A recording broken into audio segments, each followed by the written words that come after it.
జాతీయ గీతమైన జనగణమన కేవలం సంగీతపరంగా కాకుండా చారిత్రక, భౌగోళిక, సాంస్కృతిక, దేశభక్తి తత్వానికి కేంద్ర బిందువని హైకోర్టు న్యాయవాది జీవీఎస్ లక్ష్మీ తులసి కీర్తించారు. రవీంద్రనాథ్ ఠాగూర్ని విద్యా సంస్థల్లో నిత్యం స్మరించుకునే విధంగా అధికారులు కార్యాచరణ చేపట్టాలని కోరారు.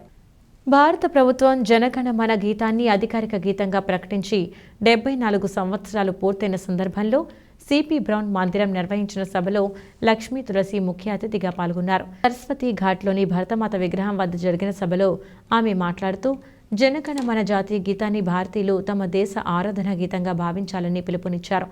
జాతీయ గీతం అధికారిక వార్షికోత్సవం నిర్వహించడం ఎంతో అభినందనీయమన్నారు. సిపి బ్రౌన్ మందిరం నిర్వాహకుడు సన్నిధానం శాస్త్రి అధ్యక్షతన నిర్వహించారు.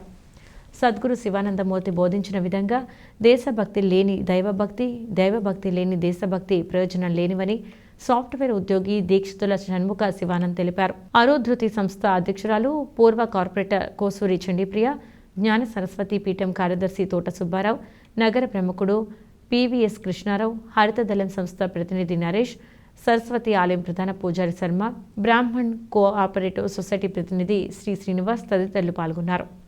26 ఉంది రిపబ్లిక్ డే అంటే స్కూల్కి పిల్లలు ఎలా ఉందంటే హాలిడే ఉందా అంతే తప్ప అది ఎందుకు అది అనేది పేరెంట్సే చెప్పలేని రోజులు అయిపోతున్నట్టుగా ఉన్నాయండి. ముందు అంటే ఏంటంటే యాక్చువల్లీ రవీంద్రనాథ్ ఠాగూర్ గారు మనకి నిజంగా ఇచ్చిన దానికి అప్పుడు ఆయనే కూడా అంటే 1911 సంవత్సరంలో ఆయన ఇది రాసినట్టుగా ఉంది కదండి.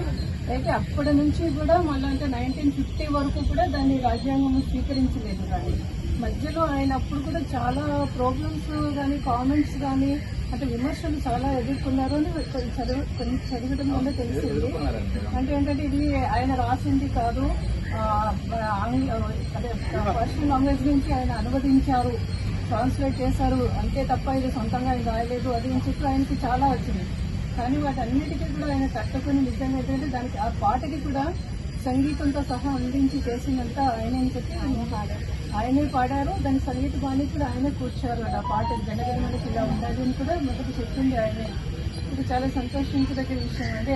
రవీంద్రనాథ్ ఠాగూర్ గారు విశ్వకవి, మన దేశాన్ని ప్రపంచ పటంలో నోబెల్ బహుమతి గ్రహీతగా ఆయన మన భారతదేశం తలెత్తుకుని చేసిన వ్యక్తుల్లో మొదటి వ్యక్తి ఆయన. ఎందుకంటే అంతకుముందు ఎన్ని ఉన్నా కూడా ఎంత మనకి భారతదేశంలో ఉన్నా కూడా ఈయన ఇంగ్లీష్లో ఈయన లిటరేచర్ అంతా వెళ్ళడం వల్ల భారతదేశం యొక్క గొప్పతనం ముందుగా ప్రపంచానికి అంతటి కూడా తెలియజేసిన ఆద్యంలో ఈయన ఒక్క ఆయన.